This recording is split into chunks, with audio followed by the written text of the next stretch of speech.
be seen again.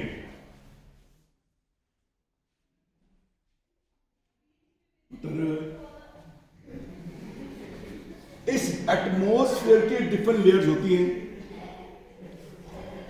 and the refractive index of layer go on increasing as we go toward the earth. Second point. Third point. इसका refractive index जो है वो इस layer से कम होता है, इसका रिफ्रैक्टिव इंडेक्स इससे कम होता है और इसका रिफ्रैक्टिव इंडेक्स इससे कम होता है. इट मींस जैसे हम टुवर्ड अर्थ मूव करते हैं refractive index goes on increasing. Okay, अब ये स्टार यहां पे यहां से लाइट आती है, ये पॉइंट में फॉल करती है, ठीक है, क्योंकि इसका रिफ्रैक्टिव इंडेक्स इससे क्या होता है, कम होता है. It went toward the normal. Similarly इसका रिफ्रैक्टिव इंडेक्स इससे कम होता है, इसका ज्यादा होता है, इससे कम होता है. It again went toward the normal. इसका ज्यादा होता है, इससे कम होता है. It again went toward the normal. So ये फाइनल रे जो है ना, ये एंटर करने वाले आंख में, ठीक है. आई जो होती है इसकी ये प्रोपेंसिटी होती है, it is to see the dead light. और स्टार यहां पे है लेकिन आंख ये लाइट यहां पर रिसीव कर रही है. तो it means the actual position star has changed this position. This the apparent position of star. Apparent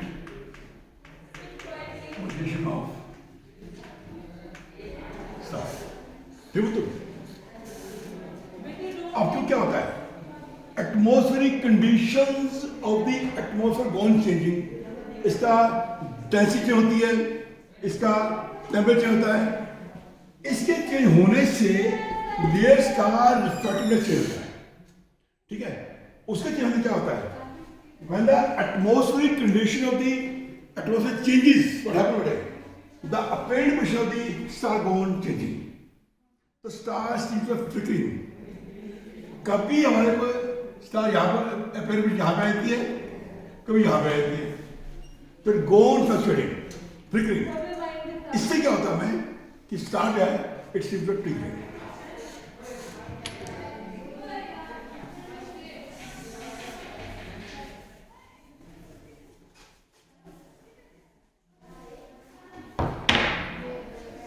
तो अगर आपसे कोई ये पूछे ये ट्विंकलिंग ऑफ स्टार कौन सा फिनोमेना है, तो it's a phenomena of atmospheric refraction. Okay बच्चे, अब बात करते हैं अगेन. ये अर्थ है, ये होराइजन है. What is horizon?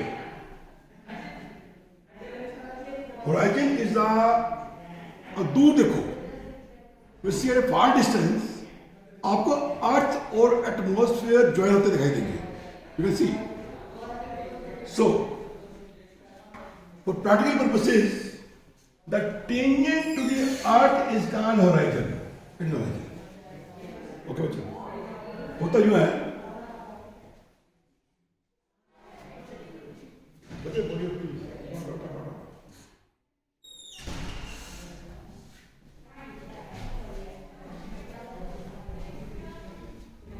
बच्चे आज क्या चल रहा है?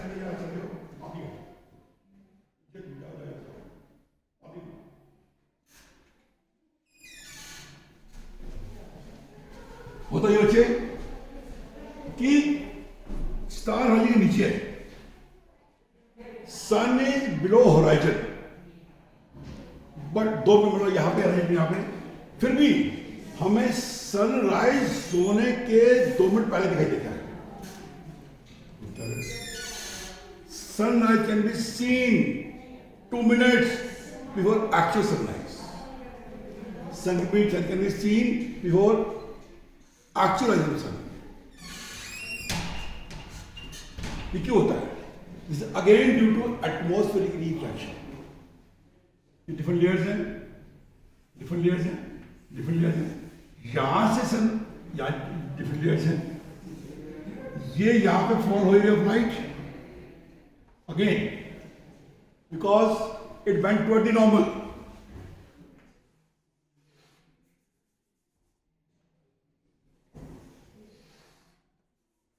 It went toward the normal like this. यहाँ पे again toward the normal, हमें यहाँ दिखाई देती है लाइट. तो एक्चुअल जो है यहाँ दिखाई देती है, एक्चुअल सन में यहाँ दिखाई देता है। अभी सन हॉराइजन से ऊपर नहीं आया, लेकिन उसके बावजूद हमें सन राइज होने से पहले, दोनों पहले यहाँ दिखाई देता है। This is again due to atmospheric reflection. Different layers हैं, इसका डिफरेंट रिफ्रैक्टिव इंडेक्स है। It goes on increasing down the toward the earth, down the earth, toward the earth. So ये रहे यहाँ आई तो यहाँ फॉल की toward the normal, यहाँ पे अगेन toward the normal, यहाँ पे आई ने इसको रिसीव कर दिया। So sun seems to us as if it is here. Okay, this is due to during sunrise. अब क्या होता है? During sunset, सन आपका सेट हो चुका है, बिलो होलोजन आ जा चुका है। बेटे सनराइज तब होता है अगर वो हॉराइजन से ऊपर आ जाए, और सनसेट तब होता है अगर हॉराइजन से नीचे जाए।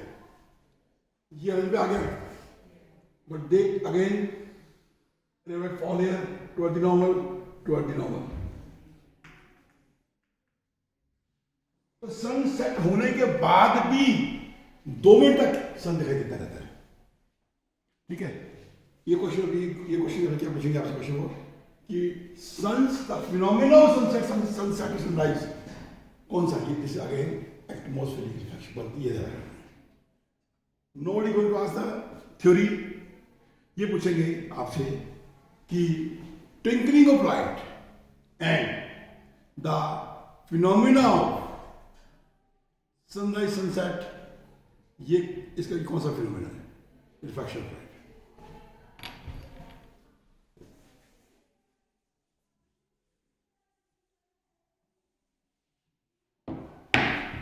अच्छा होता next scattering of light. Scattering